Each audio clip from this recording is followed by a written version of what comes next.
نحمده ونستعينه ونستغفره ونؤمن به ونتوكل عليه ونعوذ بالله من شرور أنفسنا ومن سيئات أعمالنا من يهده الله فلا مضل له ومن يضلل فلا هادي له فلن تجد له وليا مرشدا وقد قال الله تعالى في كلامه المجيد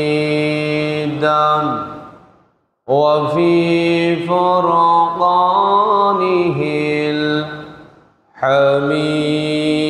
الحميد أعوذ بالله من الشيطان الرجيم بسم الله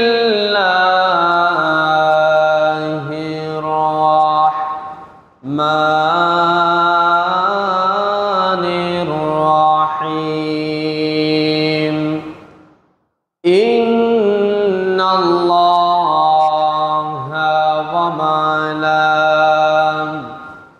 وملائكته يصلون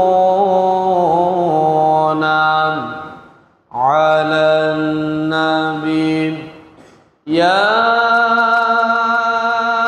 أيها الذين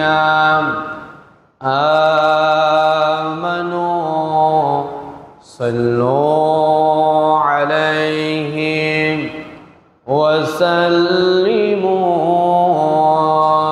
تسليما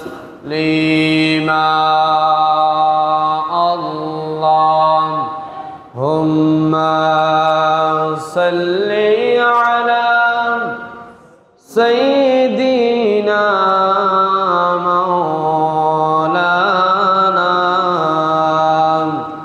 محمد وعلى آل سيدنا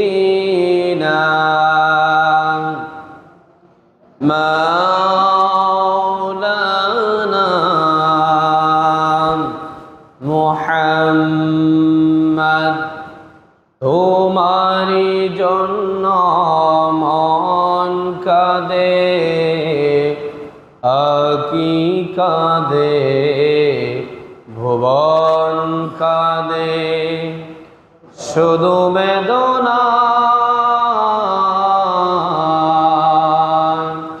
হৃদয়ে সে বাসা বাঁধে আল্লাহুম্মা সাল্লি আলা সাইয়্যিদিনা মাওলানা মুহাম্মদ ওয়া আলা আলি সাইয়্যিদিনা مولانا محمد بلغ العلا بكماله كشف الدجى بجماله حسنت جميع خصاله صلوا عليها وآله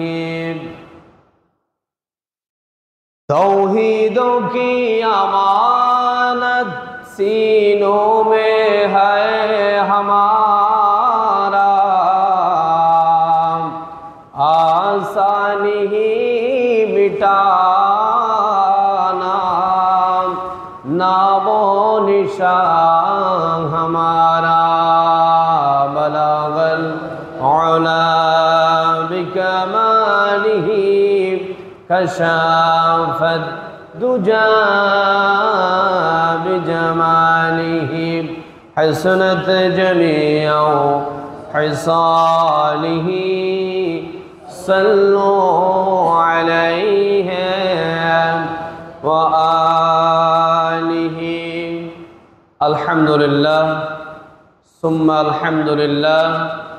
ঐতিহ্যবাহী চরপরবর্তী মুন্সিবাড়ির দরজা জামা মসজিদে উপস্থিত অত্র মসজিদের দায়িত্বশীল বৃন্দ, আগত মুসাল্লিয়ানে কারাম, সপ্তাহের শ্রেষ্ঠ দিন পবিত্র জুমার দিনে আল্লাহ পাক সুবহানাহু ওয়া তাআলা আমাদেরকে মায়া করে ভালোবেসে মহাব্বত করে সপ্তাহের শ্রেষ্ঠ দিন আজকের জুমার দিনে সবার আগে আগে আসার আলোচনায় শামিল হওয়ার তৌফিক দান করেছেন। সেই জন্য সে মুনিবের দরবারে একবার অবনত চিত্তে হৃদয়ের আবেগ অনুভূতিকে উজাড় করে দিয়ে সিংহের মতো গর্জন করে একবার পড়ি আলহামদুলিল্লাহ। লক্ষ কোটি দরুদ সালাম পেশ করছি ওই মানবতার মুক্তির দিশারি সৈয়দুল মুরসালিন খাতামান নবিয়্যিন আফতাব নবুয়ত শাহিন শাহ রিসালাত সরকার দু জাহান সুলতান মদিনা হুজুর আকরাম নূর মুজস্সম জনাব মুহাম্মদুর রাসূলুল্লাহ সাল্লাল্লাহু আলাইহি ওয়াসাল্লামের উপর যাকে আজ থেকে ১৫০০ বছর আগে নবী কিংবা রাসূল হিসেবে প্রেরণ করেছেন, যার পরে কোনো প্রকার এই নবী কিংবা রাসূল আসে নাই, এখনো নাই, কিয়ামত পর্যন্ত আসবে না। সম্মানিত উপস্থিতি মুসাল্লিয়ানে কারাম, আজকে আমাদের জুমার আলোচ্য বিষয় হচ্ছে অভিশপ্ত ইহুদি জাতির ইতিহাস আর কিয়ামতের বড় কয়টা আলামত সম্পর্কে আমরা আজকের জুমায় আলোচনা করব ইনশাআল্লাহ। আল্লাহ পাক আমাকে বলা, আপনাদেরকে শোনা, মনোযোগ সহকারে শুনে উভয়কে এই আলোচনা থেকে শিক্ষা অর্জন করা তৌফিক দান করুক। সবাই চিল্লায় পড়ি আমিন। সম্মানিত উপস্থিতি, আল্লাহ রাব্বুল আলামিন আমাদেরকে দুনিয়ার মধ্যে পাঠিয়েছেন। আমরা বিভিন্ন রকমের জাতি দেখেছি, কিন্তু রাসূলুল্লাহ সাল্লাল্লাহু আলাইহি ওয়াসাল্লামের পূর্বে আরো এর চেয়ে ভয়ঙ্কর কিছু জাতি ছিল। সেই জাতির নাম হচ্ছে ইহুদি। সেই জাতির নাম কি? ইহুদি। এগুলো অনেক আরো মারাত্মক ছিল। আমরা অনেকে ইহুদি নামটা কোত্থেকে এসেছে এটাও আমরা অনেকে জানি না। আজকে আলোচনা থেকে সংক্ষেপে আমি বলার জন্য চেষ্টা করব ইনশাআল্লাহ। আপনারা মনোযোগ সহকারে শুনবেন, যেহেতু ইতিহাসের মধ্যে একটু মনোযোগ দিতে হয়। ইতিহাস চলাকালীন যদি মনোযোগ অন্যদিকে চলে যায়, আপনার মনোযোগ যদি ছুটে যায়, তাহলে আপনি কিছুই বুঝবেন না। এটার নাম হচ্ছে ইতিহাস। ইতিহাস হচ্ছে ফার্স্ট থেকে লাস্ট পর্যন্ত মনোযোগ থাকতে হয় কোথায়? এখানে। সুবহানাল্লাহ। আল্লাহ পাক আমাদেরকে মনোযোগটা শেষ পর্যন্ত এই আলোচনার মধ্যে দেওয়া তৌফিক দান করুক। সবাই পড়ি আমিন। ইহুদি জাতি অভিশপ্ত একটা জাতি। কি জাতি? অভিশপ্ত একটা জাতি। শত্রু সম্পর্কে যদি আপনি আগেই না জানেন, তাহলে আপনার জন্য বিপদ আছে। কি আছে? বিপদ আছে। একটা উদাহরণ দিলে আরো ক্লিয়ার হবে। আপনার গ্রামের মধ্যে কিছু, সব মানুষ তো ভালো না, কিছু মানুষ ভালো, কিছু মানুষ সুর, ডাকাত, ভাটপাড়ি, খুন খারাপি কাজ, এরকম প্রত্যেকটা গ্রামে আমাদের দেশে আছে না নাই? আছে না নাই? আছে। কিন্তু এমন একটা আপনার দুশ্মন, সেই আপনার বিরুদ্ধে সব সময় লেগেই থাকে। ওই দুশ্মনের ব্যাপারে যদি আপনার কোনো ধারণা না থাকে, তাহলে আপনি তার কর থেকে, তার কৌশল থেকে আপনি বাঁচাটা অসম্ভব হয়ে পড়বে, ঠিক কিনা? বুঝতে হবে আমি যখন এদিক দিয়ে মেহেরনেসা যাব, বুঝতে হবে ওই গ্রামে আমার একটা শত্রু আছে, ওই শত্রু যে কোনো মুহূর্তে আমার উপর আক্রমণ করতে পারে। আর ওই শত্রু সম্পর্কে আপনার জ্ঞান আছে, ওই শত্রু যাকে পায় তাকে ফায়ার দেয়, বন্দুক দেখিয়ে দেয়, ফায়ার দেয়, বিভিন্ন রামদা নিয়ে আঘাত করার জন্য চেষ্টা করে। তাহলে আপনার থেকে ওইদিকে যেতে একটু হিসাব নিকাশ করে যেতে হবে। যদি সূত্র সম্পর্কে আপনি না জানেন, তাহলে আপনার জন্য বিপদ। আপনি সরল মনে চলে গেলেন, সেখানে গিয়ে দেখা যাচ্ছে আপনি রক্তাক্ত, যেহেতু আপনার কাছে কোনো কিছুই মোকাবেলা করার জন্য কিছুই নেই। এই জন্য ইয়াহুদি জাতি এমন একটা জাতি, তাহলে এই যুগ যুগে ইয়াহুদি জাতিরা আল্লাহর নবীদেরকে কি করেছে? নির্যাতনের স্টিমে রুলার চালিয়েছিলেন। কন্যা নাউজুবিল্লাহ। ইয়াহুদি জাতি এগুলো কোত্থেকে এসেছে আমাদেরকে জানতে হবে। অনেকে বনি ইসরায়েলের নাম শুনলে মনে করে হযরত মূসা আলাইহিস সালাতু ওয়াস সালামের সূত্র থেকে এগুলো এসেছে। আসলে ঘটনাটা একেবারে মিথ্যা, ভিত্তিহীন। নবীদের, সকল নবীদের যিনি একেবারে বাপ বলা হয়, যাকে মিল্লাতা আবিকুম ইব্রাহিম হুয়া সাম্মাকুমুল মুসলিমিন, ইব্রাহিম আলাইহিস সালাতু ওয়াস সালাম থেকে এই সিলসিলা বের হয়েছে। সুবহানাল্লাহ বলবেন না? হযরত ইব্রাহিম আলাইহিস সালাতু ওয়াস সালাম তার জন্মস্থান ছিল কোথায়? ইরাক শহরে। কোথায়? ইরাক শহরে। আমরা কি আগে জানতাম ইব্রাহিম ইসলামের বাড়ি কোথায়, জন্মস্থান কোথায়? হয়তো অনেকে জানতেনও না।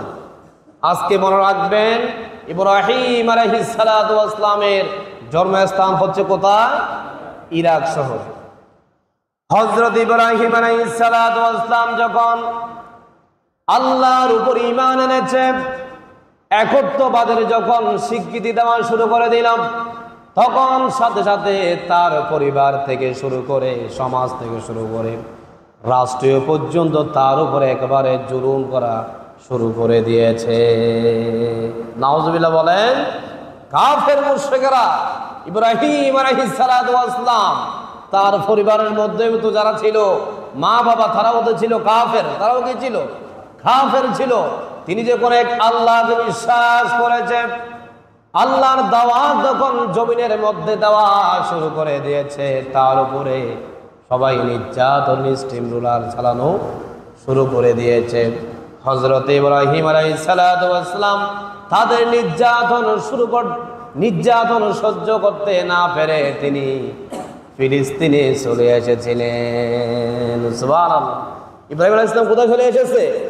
ফিলিস্তিন শহরে তিনি চলে এসেছেন, যেখানে বাইতুল মুকাদ্দাস, বাইতুল আকসা অবস্থিত। ওই রাষ্ট্রে তিনি কি করেছেন? চলে এসেছেন। পৃথিবীর সর্বপ্রথম মসজিদ হচ্ছে মক্কাতুল মুকাররমা। পৃথিবীর সর্বপ্রথম মসজিদের নাম কি? মক্কাতুল মুকাররমা। দ্বিতীয় মসজিদ হচ্ছে বাইতুল আকসা। দ্বিতীয় মসজিদ কি? বাইতুল আকসা। আর মক্কার কত বছর পরে এই ফিলিস্তিনে বাইতুল মুকাদ্দাসটা নির্মাণ করা হয়েছিল? প্রায় 40 বছর পরে। সময়ের ব্যবধান কত? 40 বছর পরে ফিলিস্তিনে বাইতুল মুকাদ্দাস কি করেছেন? নির্মাণ করেছিলেন। এই ফিলিস্তিন শহরে নির্যাতনের স্টিম রুলার সহ্য করতে না পেরে চলে গিয়েছিলেন আমাদের মুসলমান জাতির পিতা হযরতে ইব্রাহিম আলাইহিস সালাতু ওয়াস সালাম। সুবহানাল্লাহ। সেখানে যাওয়ার পরে হযরত ইব্রাহিম আলাইহিস সালাতু ওয়াস সালাম একটা বিবাহ করলেন। কি করলেন? বিবাহ করলেন। কাকে? তার স্ত্রীর, প্রথম স্ত্রীর নাম হচ্ছে সারা। তার প্রথম স্ত্রীর নাম কি? সারা। সারাকে বিয়ে করার পরে ফিলিস্তিনের মধ্যে দুর্ভিক্ষ চলে এসেছে। এরপরে কি চলে এসেছে? দুর্ভিক্ষ চলে এসেছে। যখন খাবার দাবার অনেক কষ্ট করতেছিলেন, হযরত ইব্রাহিম আলাইহিস সালাতু ওয়াস সালাম তার প্রথম স্ত্রী সারাকে নিয়ে চলে গেলেন মিশরে। কোথায়? মিশরে চলে গেলেন। মিশরে যাওয়ার পরে সারা অনেক সুন্দরী রমণী ছিলেন, অনেক সুন্দরী রমণী মহিলা ছিলেন সারা। হযরত ইব্রাহিম আলাইহিস সালাতু ওয়াস সালাম যখন মিশরে গেল, মিশরের যিনি রাষ্ট্রপ্রধান তিনিও ছিলেন একেবারে জালেম, তিনিও ছিলেন একেবারে কি জালেম। এখন ওই জালেমের একটা হাসানাত, সেটি হচ্ছে সুন্দর মহিলা দেখলে তার হাত সেদিকে যায়। নাউজুবিল্লাহ বলবেন না? রাষ্ট্রপ্রধান এমন জালেম ছিলেন, ফর নারীর তিনি এত আকৃষ্ট ছিলেন, সুন্দর কোন রমণী দেখলে তার হাত সেদিকে চলে যেত। হযরত ইব্রাহিম আলাইহিস সালাম একটা রাষ্ট্র থেকে আরেক রাষ্ট্রে গেছে, তার তো সেখানে কোনো শক্তি নাই, কোনো আত্মীয় স্বজন নাই, তে একটু নরম স্বাভাবিক। এক জায়গা থেকে অন্য জায়গায় গেলে তার যখন কোনো আত্মীয় স্বজন থাকে না, তিনি এতিমের মতো হয়ে থাকেন, ঠিক কি না? কেউ যদি তার উপরে যদি একেবারে নির্যাতন করে, দুই উট কোলে কথা বলতে পারে না, এরকম অবস্থা হয় কি না? হয়। হযরত ইব্রাহিম আলাইহিস সালাতু ওয়াস সালামের স্ত্রী সারাকে মিশর শহরের যিনি রাষ্ট্রপ্রধান, তার হাতটা বারবার সারার দিকে আগাতে লাগলো। একবার করতে লাগলো, দুইবার করতে লাগলো। এগুলা সব কিছু দেখতেছেন কে? সবগুলা দেখেন কে? আল্লাহ। আল্লাহ ছাড়া যে কোনো সিদ্ধান্ত নিতে পারেন কি না? পারেন। সারার এর মধ্যে যখন ওই মিশরের রাষ্ট্রপ্রধান যখন হাতটা বারবার আগাচ্ছিল, একবার নয়, দুইবার নয়, তিনবার যখন হাতটা এভাবে আগাচ্ছিলেন, আল্লাহ রব্বুল আলামিনের পক্ষ থেকে একটা গজব নাজিল হয়েছে। গজবটা নাজিল কেমনে হয়েছে? আল্লাহ রব্বুল আলামিন সাথে সাথে ওই মিশরের বাদশাহ দুই হাতটাকে অবশ বানিয়ে দিয়েছিলেন। সুবহানাল্লাহ বলে। অসম্ভবকে যিনি সম্ভব করতে পারেন তিনি কে? আল্লাহ। আল্লাহর দ্বারা সম্ভব যেটা মানুষের দ্বারা সম্ভব নয়, তিনি হচ্ছে সুবহান। তিনি কে? সুবহান। সুবহান মানে হচ্ছে আমার আল্লাহ, যিনি অসম্ভবকে সম্ভব করে দেখিয়ে দিতে পারেন। সুবহানাল্লাহ। এবার তার দুই হাত অবশ হয়ে গেল। অবশ হয়ে যাওয়ার পরে ওই মিশরের রাষ্ট্রপ্রধান তিনি চিন্তা করেছেন, আসলেতে আমি যার কাছে হাতটা বাড়িয়েছিলাম এই তো মনে হয় সাধারণ কোনো মানুষ নয়, সাধারণ কোনো মানুষ নয়। অবশ্যই এই মানুষটা ভিতরে অবশ্যই আল্লাহ রাব্বুল আলামিন কোনো কিছু হিকমত দান করেছেন। এই জন্য আল্লাহ রাব্বুল আলামিন আজকে আমার হাতটা কি করে দিয়েছে? অবশ বানিয়ে দিয়েছে। কিন্তু তিনি আল্লাহ যে একজন আছে সেটা বিশ্বাস করে না। আর আল্লাহকে যারা অস্তিত্বকে বিশ্বাস করে না তারা হলো কাফের। তারা কি? কাফের। এবার হাত যখন অবশ হয়ে গেল, ওই মিশরের রাষ্ট্রপ্রধান চলে গেল, ইব্রাহিম আলাইহিস সালাতু ওয়াস সালামের কাছে গেল। ইব্রাহিম আলাইহিস সালাতু ওয়াস সালামকে বলতেছে, হে ভাই, আপনার স্ত্রীর উপর আমি হাতটা বাড়িয়েছিলাম, আপনার মনে কষ্ট, আপনি আমাকে মাফ করে দেন। কি করে দেন? মাফ করে দেন। স্ত্রীর কাছে গিয়েও তিনি কি চেয়েছেন? মাফ চেয়েছেন। মাফ চাওয়ার পরে তখন ইব্রাহিম আলাইহিস সালাতু ওয়াস সালামের প্রতি একটা ওই ব্যক্তির মায়া চলে এসেছে। কি চলে এসেছে? মায়া চলে এসেছে। তখন ওই মিশরের রাষ্ট্রপ্রধানের একজন মহিলা ছিলেন, মেয়ে ছিলেন। ওই মেয়েটাও ছিলেন অনেক সুন্দরী মহিলা। ওই মহিলাকে ইব্রাহিম আলাইহিস সালামের হাতে হাদিয়া হিসাবে তুলিয়ে দিয়েছেন। সুবহানাল্লাহ। কে তুলে দিয়েছে? কে? ওই মিশরের রাষ্ট্রপ্রধান, যার হাতটা কি হয়েছিল? অবশ হয়েছিল। তার একজন মেয়ে আছে, সুন্দরী মহিলা। ওই মহিলার নাম হচ্ছে বিবি হাজারা। কন্যা সুবহানাল্লাহ। হাজারা এখন যখন তার হাতে তুলে দিয়েছে, অবশ্য তিনি বিয়ে করে তো নিয়েছেন। সুবহানাল্লাহ। বিয়ে করে নেওয়ার পরে এখন ইব্রাহিম আলাইহিস সালাতু ওয়াস সালামের স্ত্রী কয়জন? দুইজন হয়ে গেল। মিশরে গেলেন একটা স্ত্রী নিয়ে, যে স্ত্রীর নাম হচ্ছে সারা। সারাকে নিয়ে মিশরে গেলেন আসার সময় হয়ে গেল ইব্রাহিম আলাইহিস সালাতু ওয়াস সালামের দুইটা স্ত্রী, একজন হচ্ছে সারা, দ্বিতীয় স্ত্রীর নাম হচ্ছে হাজারা। সুবহানাল্লাহ। হযরত ইব্রাহিম আলাইহিস সালাতু ওয়াস সালাম মিশর থেকে আবার ফিলিস্তিনে ব্যাক করবে, খাদ্য খাবার নিয়ে দুইটা স্ত্রী নিয়ে হযরত ইব্রাহিম আলাইহিস সালাতু ওয়াস সালাম ফিলিস্তিনে চলে এসেছে। আসার পরে দুইটা সংসার, অবশ্যই দুইটা মহিলা যখন এক জায়গা হয় একটু হালকা পাতলা ঝগড়াও হয়ে থাকে। এটা কি মিথ্যা নাকি? দুইটা মহিলা একসাথে হলে ঝগড়া আছে না নাই? একদিন না হয়, দুদিন না হয়, এক মাস পরেও তো একবার ঝগড়া হয়ে যেতে পারে। যখন এইভাবে ঝগড়া করা শুরু করে দিয়েছে, আল্লাহর পক্ষ থেকে ইব্রাহিম আলাইহিস সালাতু ওয়াস সালামের উপরে ওহী এসেছে, ও ইব্রাহিম, তোমার দ্বিতীয় স্ত্রী হাজারাকে নিয়ে তুমি মক্কায় চলে যাও। সুবহানাল্লাহ। বলেছে ইব্রাহিম, তোমার একটা স্ত্রী নিয়ে কোথায় চলে যাও? মক্কায় চলে যাও। আর প্রথম স্ত্রী ফিলিস্তিনে থাকুক, তাহলে আর ঝগড়া হবে না, তুমি দুই দিকে দেখাশোনা করবা। সুবহানাল্লাহ। এবার আসেন, দুইটা স্ত্রী বিয়ে করেছে, তাদের মধ্যে কোনো সন্তান হচ্ছিল না, কোনো সন্তান হচ্ছিল না।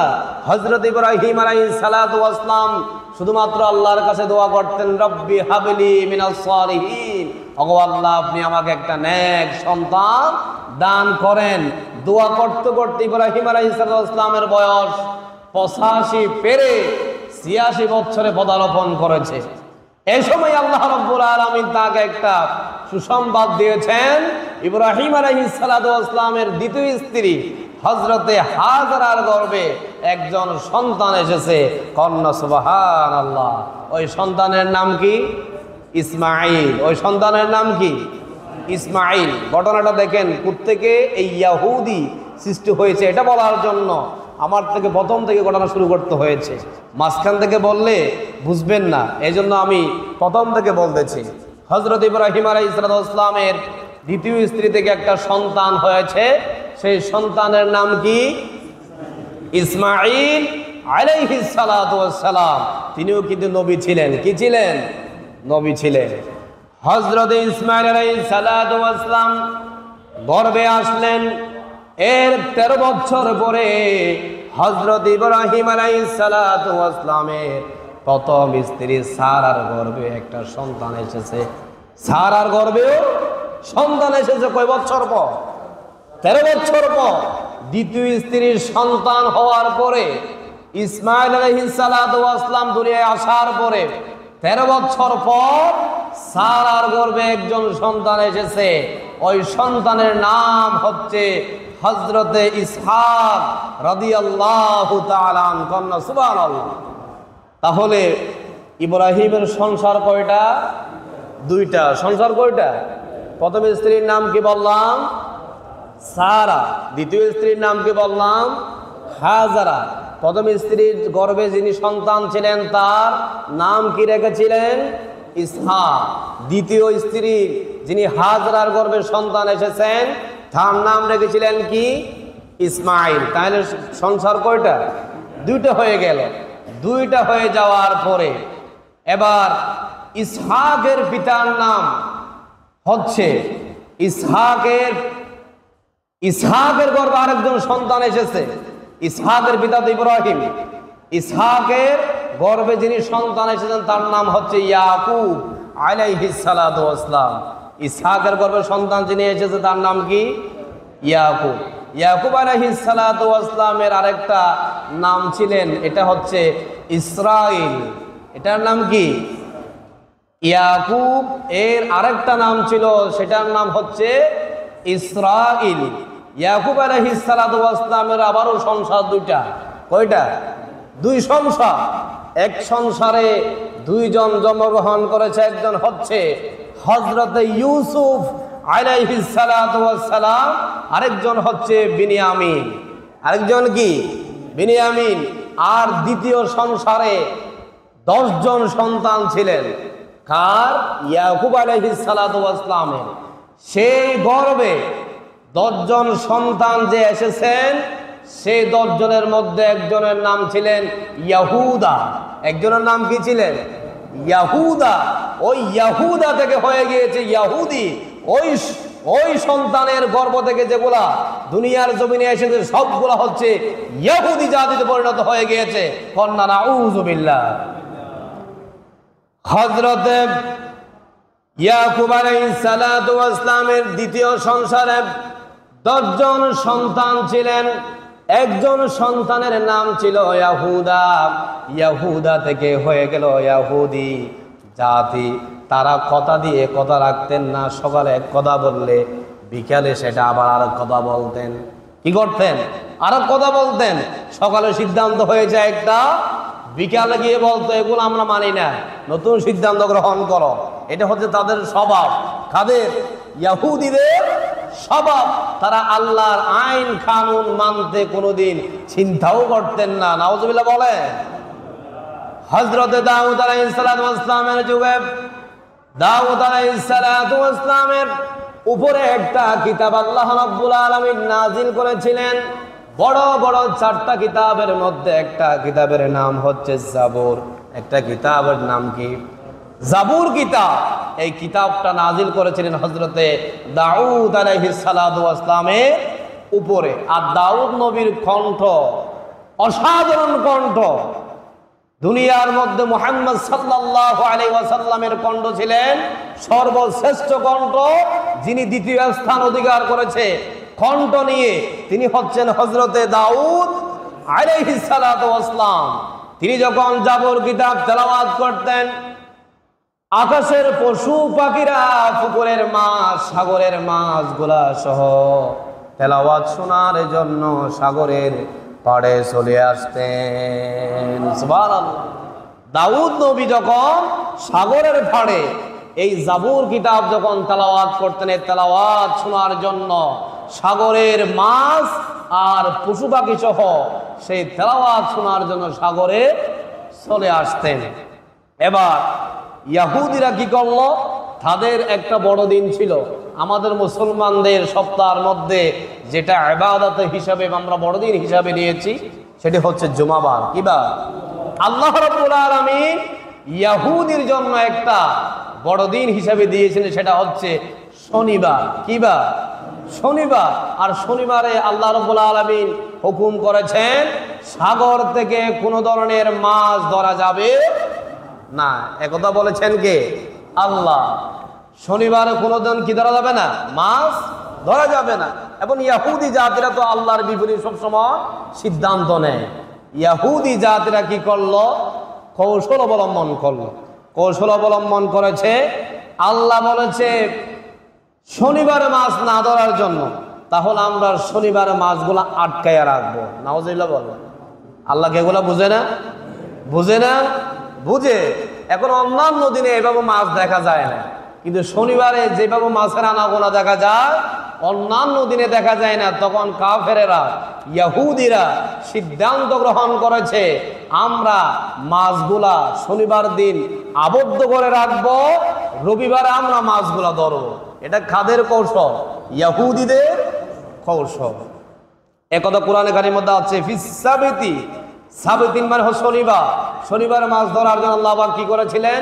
নিষিদ্ধ করেছেন। যখন তারা মাছগুলো আল্লাহর সিদ্ধান্ত অমান্য করে যখন মাছগুলো আবদ্ধ করেছে, ধরেছে, আল্লাহ পাক তাদেরকে অভিশাপ দিয়ে 40 বছরের নিচে যাদের বয়স ছিল তাদের সবাইকে আল্লাহ রাব্বুল আলামিন বানর বানিয়ে দিয়েছে। আল্লাহু আকবার বলেন না কেন? আল্লাহর আইন অমান্য করার কারণে। কি করার কারণে? অমান্য করার কারণে ইহুদি জাতি যেখানে যায় সেখানে শুধু বিপদের মধ্যে পড়ে যেত, শুধুমাত্র আল্লাহর আইন না মানার কারণে। কিসের কারণে? আল্লাহর হুকুম, আল্লাহর আইন না মানার কারণে সব সময় বিপদে থাকতেন। এরপরে ওই মাছ ধরার লোকদের মধ্যে যাদের বয়স ছিল 40+, তাদেরকে আল্লাহ রাব্বুল আলামিন শূকর বানিয়ে দিয়েছেন। কি বানিয়ে দিয়েছেন? শূকর বানিয়ে দিয়েছেন। এটা হচ্ছে আল্লাহ রাব্বুল আলামিনের অভিশপ্ত জাতি। কি জাতি? অভিশপ্ত জাতি। আজকে যে বাইতুল মুকাদ্দাস যারা এই যে অস্ত্র দিয়ে হামলা করে বাইতুল মুকাদ্দাসের মধ্যে মুসলমানদেরকে, শত শত মুসলমানদেরকে মারতেছে, নির্যাতন করতেছে, আমরা এগুলা দেখতেছি কিনা? মূসা আলাইহিস সালাতু ওয়াস সালামের যুগে ফেরাউন নির্যাতন করেছিলেন। কি করেছিলেন? ফেরাউন নির্যাতন করেছিলেন। কেন? ক্ষমতার জন্য। যদি বনি ইসরাইলদের মধ্যে যদি পুরুষ সন্তান আসে, তারা এসে আমার ক্ষমতা কি করবে? দখল করবে। আজকের যারা ফেরাউন, তারা মুসলমানদেরকে নির্যাতন করতেছে, আমরা সমগ্র জাতি চোখ দিয়ে দেখতেছি কিনা? নীরব। অনেক বড় বড় মুসলমান রাষ্ট্র নীরব থাকার কারণে তারা এ সাহস পায়, ঠিক কিনা? যদি প্রত্যেকটা মুসলমান রাষ্ট্র যদি হুঙ্কার দিয়ে উঠে, ইসরায়েল ভয় পেতে বাধ্য হবে, তাদের উপরে নির্যাতন করা বন্ধ করতে কি হবে? বাধ্য হবে। আমরা এমন মুসলমান জাতি, একজন মুসলমান যখন বিপদে পড়ে যায়, দাঁড়িয়ে দাঁড়িয়ে আরো কিছু মুসলমান হাসি, ঠিক কিনা? এটা কিন্তু মুসলমানের বৈশিষ্ট্য হতে পারে না। আল্লাহ রাব্বুল আলামিন, আল্লাহর ঘর আল্লাহ রাব্বুল আলামিন রক্ষা করবেন। এই অস্ত্র শস্ত্র দিয়া ফিলিস্তিনকে রক্ষা করা যাবে না। যেমন আমরা শিক্ষা নিতে পারি বদরের যুদ্ধ থেকে। বদরের যুদ্ধ আল্লাহ রাব্বুল আলামিনের প্রিয় নবী মুহাম্মদ সাল্লাল্লাহু আলাইহি ওয়াসাল্লাম কাফেরদের সাথে যুদ্ধ করেছিলেন 313 জন সাহাবীদেরকে নিয়ে। কয়জন? তাদের মধ্যে তেমন কোনো অস্ত্র শস্ত্র ছিল না। আর তাদের সাথে যারা মোকাবেলা করতে এসেছে, কাফেরদের সংখ্যা ছিল 1000। ওই 1000 কাফের থাকার পরেও যাদের ঈমান আছে, তাদেরকে আল্লাহ রাব্বুল আলামিন বিজয় করে দেখিয়ে দিয়েছেন। সুবহানাল্লাহ। তাহলে এই জন্য এখান থেকে শিক্ষা নিতে হবে, বাইতুল মুকাদ্দাস ফিলিস্তিনের যে মসজিদ, এটাকে অস্ত্র শস্ত্র দিয়া বিজয় করবে না। মুসলমানরা বিজয় করবে ঈমান দিয়ে। কি দিয়ে? ঈমান দিয়ে বিজয় করবে। এখানে অস্ত্র শস্ত্রের কাম হবে না। পৃথিবীর মধ্যে আল্লাহ রাব্বুল আলামিন একবার সূর্যকে থামিয়ে দিয়েছিলেন। কোন আলেম বলেছে কয়েকদিনের জন্য, কোন আলেম বলেছে কয়েক ঘন্টার জন্য। একজন রাসূল সাল্লাল্লাহু আলাইহি ইসলামের সাহাবী, তার নাম হচ্ছে ইউশা বিন নূন। ওই ব্যক্তির নাম কি ছিল? ইউশা বিন নূন। আল্লাহর কাছে তিনি দোয়া করেছিলেন। ইউশা বিন নূন তারা যখন ওই বাইতুল মুকাদ্দাসকে রক্ষা করার জন্য যুদ্ধ করতে নেমেছিলেন, তখন মাগরিবের যখন ওয়াক্ত শুরু হয়ে যাওয়ার আগে দেখা যাচ্ছে, আমরা এই সময়ের মধ্যে ইউশা বিন আল্লাহর কাছে দোয়া করেছিলেন, আমরা বাইতুল মুকাদ্দাসকে বিজয় করতে পারবো না। তিনি দোয়া করেছিলেন আল্লাহর কাছে, ওগো আল্লাহ, আপনি হচ্ছেন আমাদের রব, আমরা আপনার গোলাম। ওই সূর্যও আপনার কি? গোলাম। আপনি যখন হুকুম করবেন, আপনার হুকুম মানতে অবশ্যই বাধ্য। আপনি আমাদের জন্য একটু সাহায্য করেন। এই সূর্যটাকে কয়েকদিনের জন্য, কয়েক ঘন্টার জন্য আপনি একটু থামিয়ে দেন। আমরা যতক্ষণ পর্যন্ত বাইতুল মুকাদ্দাসকে বিজয় করতে পারবো না, ততক্ষণ পর্যন্ত আপনি সূর্যকে একটু থামিয়ে দেন। কন্যা সুবহানাল্লাহ। ওই যে আল্লাহ রাব্বুল আলামিন ইউশা বিন নূনের কথা মতো, আল্লাহর এই বান্দার কথা মতো, আল্লাহ তার দোয়া কবুল করে সূর্যকে কয়েকদিনের জন্য বা কয়েক ঘন্টার জন্য থামিয়ে দিয়েছিলেন। আল্লাহ রাব্বুল আলামিন সেই দিন দেখিয়ে দিয়েছেন আল্লাহর বান্দাদের, মকবুল বান্দাদের কথা। আল্লাহ রাব্বুল আলামিন যখন বলে, তাদের কথার সাথে সাথে শুনেন তিনি কে? আল্লাহ। এই জন্য আমাদেরকে কি করতে হবে? মকবুল বান্দা হতে হবে।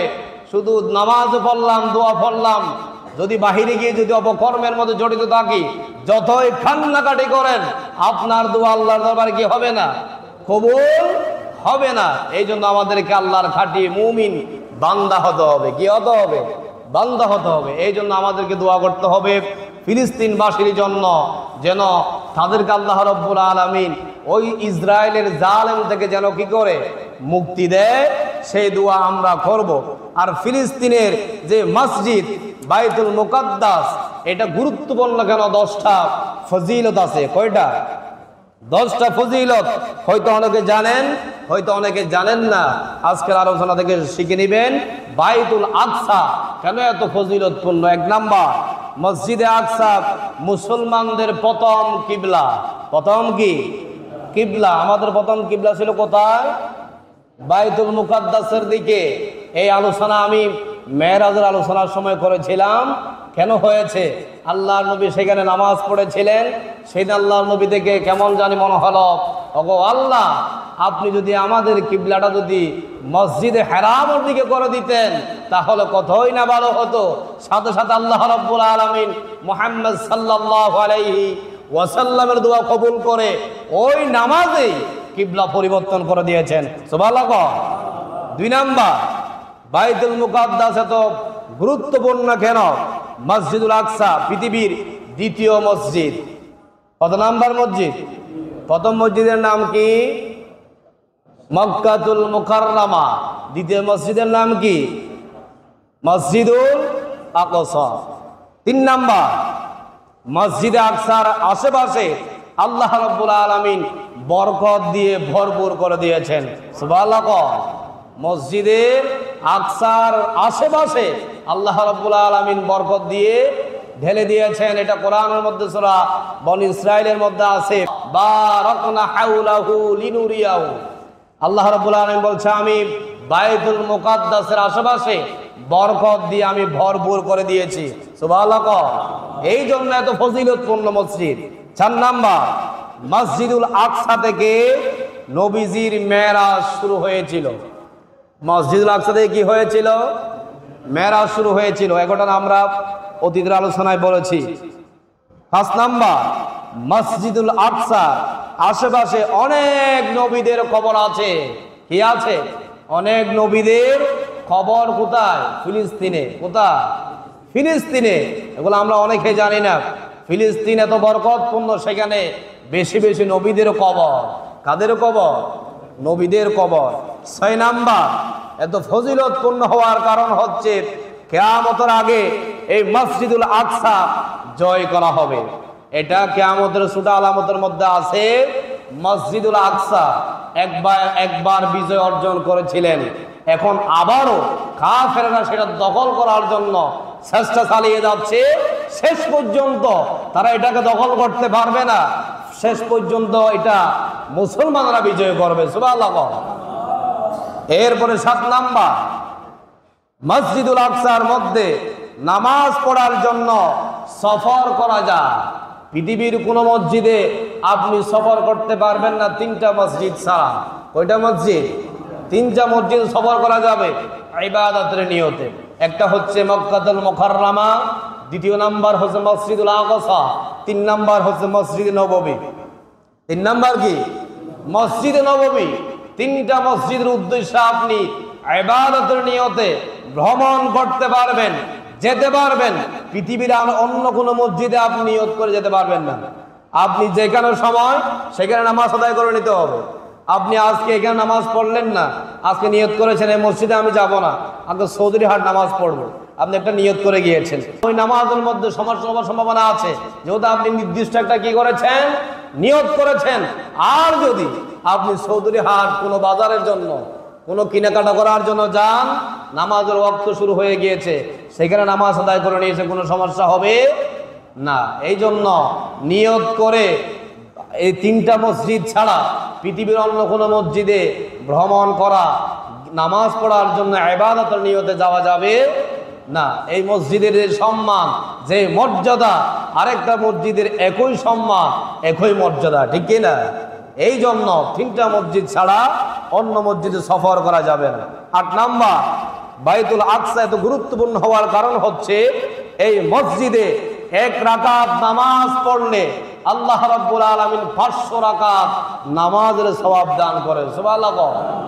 মসজিদ আকসার মধ্যে 1 রাকাত নামাজ পড়লে কয়শো রাকাতের সওয়াব? 500 রাকাত নামাজ পড়ার সওয়াব আল্লাহ রাব্বুল আলামিন আপনার আমলনামায় দান করবেন। সুবহানাল্লাহ। 9 নাম্বার হচ্ছে মসজিদে যারা নামাজ পড়ে তাদের জন্য স্বয়ং আল্লাহর নবী দোয়া করেন। সুবহানাল্লাহ। আল্লাহর নবী বলেন, মসজিদে আকসার মধ্যে যারা নামাজ পড়ার জীবনে একবার নামাজ পড়ার সুযোগ হয়েছে, আল্লাহ রাব্বুল আলামিনের কাছে দোয়া করে। আল্লাহর নবী বলে, আমার ওই উম্মতকে আপনি বেগুনা মাসুম নিষ্পাপ বানিয়ে দেন। সুবহানাল্লাহ। দোয়া করেন কে? স্বয়ং আল্লাহ রসুল। দোয়া করেন কে? স্বয়ং আল্লাহ রসুল। 10 নাম্বার, এই মসজিদে যেখানে অবস্থিত সেখানে কিয়ামত অনুষ্ঠিত হবে। কোথায়? ফিলিস্তিন বাইতুল মুকাদ্দাস যেখানে অবস্থিত সেখানে অনুষ্ঠিত হবে কি? কিয়ামত। এই জন্য এই ফিলিস্তিন বাইতুল আকসার গুরুত্ব এত বেশি। সুবহানাল্লাহ। এই 10টা ফজিলতের কথা বলেছি। বাইতুল মুকাদ্দাস কেন এত গুরুত্বপূর্ণ? এই জন্য গুরুত্বপূর্ণ, আল্লাহ পাক সেখানে বরকত দিয়ে ঢেলে দিয়েছেন। এই জন্য আমাদেরকে এই ইতিহাসগুলা জানতে হবে। না জানার কারণে অনেক ভুল হয়ে থাকে, ঠিক কি না? সংক্ষেপে বলেছি, বনী ইসরাইলের ঘটনা বলতে গেলে আল্লাহ পাক বনী ইসরাইলের নামে কোরআনে কারীমের মধ্যে একটা সূরা নাজিল করে দিয়েছেন। সুবহানাল্লাহ। কোরআনে কারীমের 17 নাম্বার সূরা। কত নাম্বার? 17 নাম্বার সূরা। যারা বাংলা রিডিং পারেন কোরআনগুলো একবার পড়ে দেখবেন, মুসলমান হিসাবে আল্লাহ পাক সেখানে বিশাল বনী ইসরাইলকে নিয়ে অনেক আলোচনা করেছেন। সুবহানাল্লাহ। আল্লাহ পাক আমাদেরকে পড়ার তৌফিক দান করুক, সবাই বলে আমিন। আমি আজকে কিয়ামতের বড় 10টা আলামত সম্পর্কে আলোচনা করার নিয়ত করেছিলাম। সময় আছে আমাদের হাতে 5-6-7 মিনিট।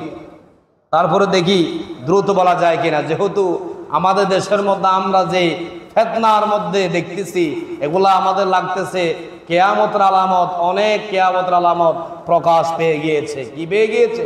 প্রকাশ পেয়ে গিয়েছে। হয়তো অনেকে জানিও না। আমি একটা একটা বলতেছি, কান করা করে শুনবেন। কিয়ামতের বড় আলামত হচ্ছে 10টা। কয়টা? 10টা। 1 নাম্বার হচ্ছে দাজ্জালের আগমন হওয়া। কি হওয়া? দাজ্জালের আগমন হওয়া। আল্লাহ তাআলা পৃথিবীতে যত নবী রাসূল পাঠিয়েছিলেন সবাইকে সতর্ক করেছিলেন, তোমরা দাজ্জালের ফিতনা থেকে বিরত থাকার জন্য চেষ্টা করবা। সুবহানাল্লাহ। এটা যদি এত ভয়ঙ্কর না হতো আল্লাহ পাক নবীদেরকে নসিহত করতে না। তাহলে আমাদেরকেও শিক্ষা নিতে হবে। কখন জানি আমাদের ঈমানটা কেড়ে নিয়ে যায়, আমাদেরকে সতর্ক থাকা দরকার আছে না নাই? ঈমান চলে গেলে তো বেঈমান হয়ে যাবেন, মুনাফিক কাফের হয়ে দুনিয়ার জমিন থেকে বিদায় হতে হবে। কাল কিয়ামতের ময়দানে আপনার আমার অবস্থা শোচনীয় হবে, ঠিক কি না? এই জন্য শিক্ষা নিতে হবে। বিশ্বনবী সাল্লাল্লাহু আলাইহি ওয়াসাল্লাম আরো বলেছেন, আমার উম্মতরা তোমরা সব সময় এই দাজ্জালের ফিতনা থেকে বেঁচে থাকার জন্য কি করবা? চেষ্টা করবা। কারণ দাজ্জাল যখন দুনিয়ার আগমন করবে অধিকাংশ মুসলমান ঈমান হারা হয়ে যাবে, ধ্বংস হয়ে যাবে। নাউযুবিল্লাহ। এই জন্য আমাদেরকে নসিহত করেছেন মুহাম্মদ সাল্লাল্লাহু আলাইহি ওয়াসাল্লাম। আর হাদিসের মধ্যে বলেছে, এই যে দাজ্জাল আসবে, এই দাজ্জালকে আপনারা চিনবেন কিভাবে? ওই দাজ্জালের একটা চোখ থাকবে অন্ধ। একটা চোখ থাকবে কি? অন্ধ। আর যে চোখটা ভালো থাকবে সেটা থাকবে কপালের মাঝখানে। কোথায়? কপালের মাঝখানে। আর ওই মাঝখানের চোখের উপরে লেখা থাকবে 3টা অক্ষর, কাফ ফা র। কাফের। বলেন কাফ ফা র। কাফের। এই অক্ষরটা লেখা থাকবে, বুঝতে হবে এটা কি? দাজ্জাল। এটা কি? দাজ্জাল। এই দাজ্জাল মানুষের ঈমান কেড়ে নেওয়ার জন্য আসবে। আল্লাহ পাক তাকে কিছু ক্ষমতা দেবে। কিছু কি দেবে? ক্ষমতা দেবে। মানুষকে, তারা মরা মানুষকে জীবিত করার যে ক্ষমতা আল্লাহ পাক ওই দাজ্জালকে দেবে। একটা মরা মানুষকে যদি জীবিত করে আপনার সামনে, আপনি তার প্রতি ঈমানও নিয়ে আসবেন, বলবেন যে তো এটা তো মনে হয় আমাদের রব, এটা মনে হয় আল্লাহ। একটা মরা মানুষকে জীবিত করার ক্ষমতা তো আল্লাহ ছাড়া আর কারো থাকতে পারে না। এই জন্য আগে বলতেছি, সেই ক্ষমতা আল্লাহ ওই দাজ্জালকে দিবে। কাকে দিবে? দাজ্জালকে দিবে। আর তিনি বলবে, এক খাতে তার থাকবে জান্নাত, এক খাতে থাকবে কি? জান্নাত। আরেক খাতে থাকবে জাহান্নাম। বলবে এটা জান্নাত, এটা জাহান্নাম, তুমি যদি আমার উপরে ঈমান আনো এই জান্নাতের মধ্যে যেতে পারবা, তোমাকে দেখাবে। তাহলে আমাদেরকে সতর্ক থাকতে হবে, এই নকল জান্নাত আর জাহান্নাম দেখে যেন আমাদের ঈমান হারা না হয়, সেদিকে আমাদেরকে খেয়াল রাখতে হবে। হাদিসের মধ্যে আসছে, মুহাম্মদ সাল্লাল্লাহু আলাইহি ওয়াসাল্লাম বলেছেন, আমার উম্মতেরা কান খাড়া করে শুনুন, দাজ্জালের ফিতনা থেকে যদি আপনারা বাঁচতে চান তাহলে প্রতি জুমাবারে পবিত্র কোরআনের সূরা কাহাব একটু তেলাওয়াত করবা। কি করবা? সূরা কাহাব তেলাওয়াত করলে আল্লাহ পাক আপনাকে দাজ্জালের ফিতনা থেকে বাঁচিয়ে দিবেন। সুবহানাল্লাহ। যারা কোরআন পড়ি আমরা প্রতি জুমাবারে সূরা কাহাব তেলাওয়াত করে মসজিদে আসার জন্য চেষ্টা করব। আল্লাহ পাক এই উসিলায় আপনাকে দাজ্জালের ফিতনা থেকে বাঁচিয়ে দিতে পারে। 2 নাম্বার, গত জুমায় বলেছে আমি ইমাম মাহদী আলাইহিস সালাম তিনি আগমন করবেন। এটা হচ্ছে কিয়ামতের 2 নাম্বার আলামত। কয় নাম্বার? 2 নাম্বার আলামত। ইমাম মাহদী আলাইহিস সালাম দুনিয়াতে এমন সময় আসবেন যখন গোটা দুনিয়ায় মুসলমানরা মায়ের খাবে। কি খাবে?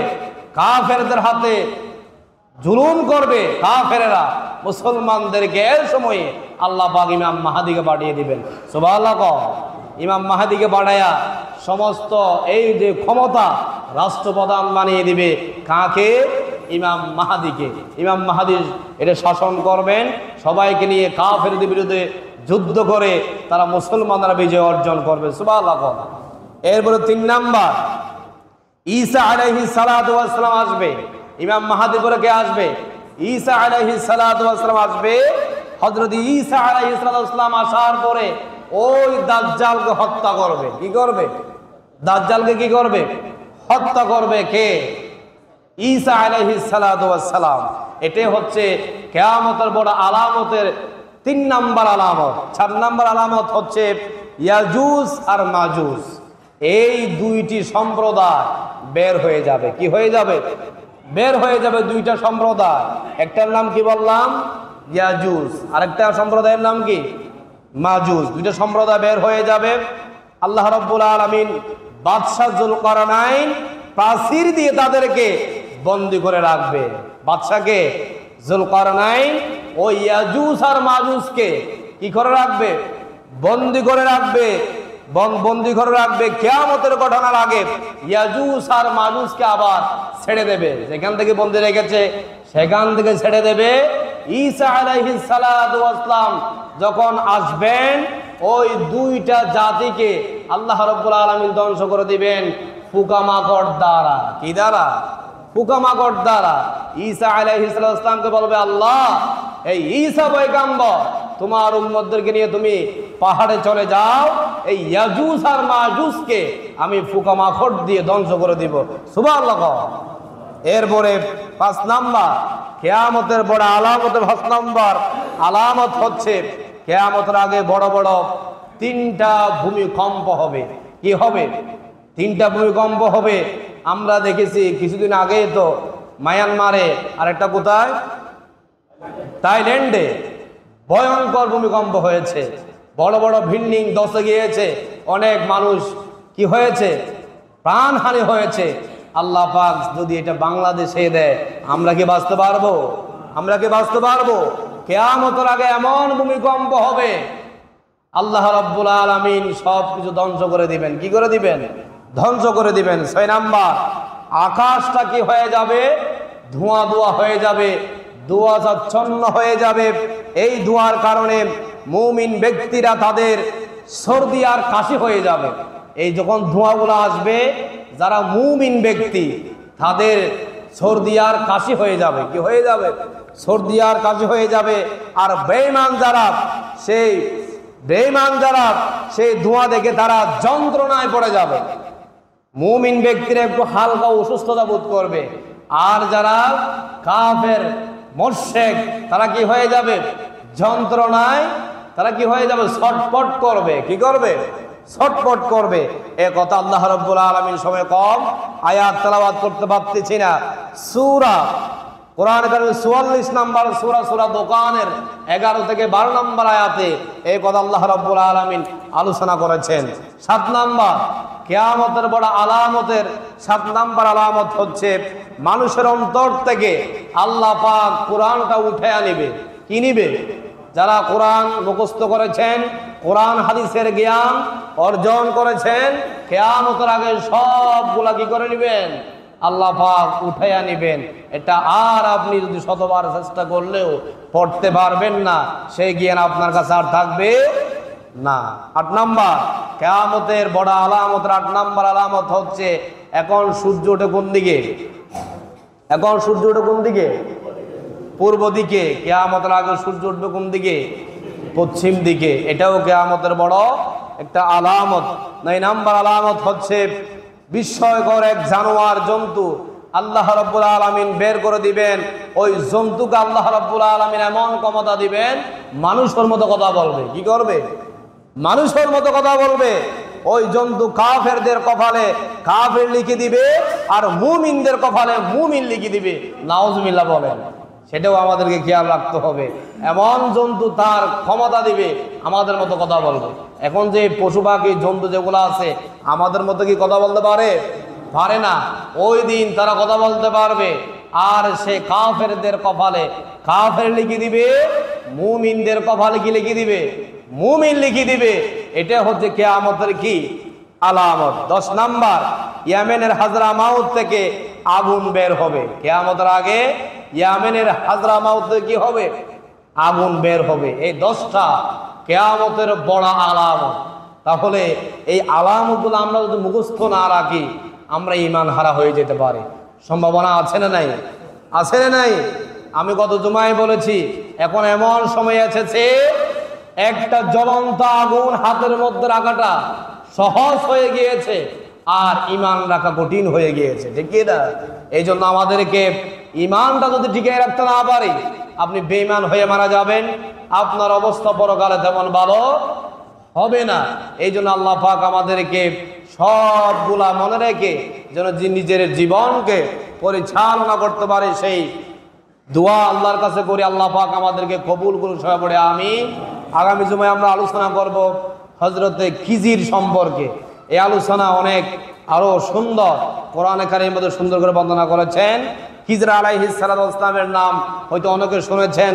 ওনার ঘটনা নিয়ে আমরা আগামী জুমায় আলোচনা করব। একটু আগে আগে আসার জন্য চেষ্টা করবো ইনশাআল্লাহ। আমার তৌফিক ইল্লা বিল্লাহ। আসসালামু আলাইকুম ওয়া রাহমাতুল্লাহ।